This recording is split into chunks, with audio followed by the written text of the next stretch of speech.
জানেন, একেবারে শহরের মধ্যে বাড়ি হলেও আমাদের বাড়িতে ছিল বেশ বড় এক উঠোন। আর সেই উঠোনে আমার বাবা না জানি কত যে ফুল আর ফলের গাছ লাগিয়েছিলেন, সে কথা আর বলার নয়। আর প্রতিটাতেই ভরে ভরে ফুল আর ফল হতো।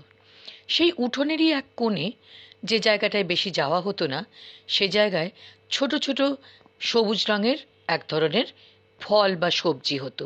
পেকে গেলে লাল টুকটুকে হতো তার রং। সবাই বলতো তার নাম তেলাকুচো। কখনো কিন্তু আমরা সেই ফল পারিও নি বা খাইও নি। আজ সেই একই জিনিস কিনে খাই বাজার থেকে, তাকে বলি কুদুরি। চলুন কুদুরি বা তেলাকুচোর ইংলিশ জেনে নিই। ইংলিশ হলো আইভি গড, IVY GOURD।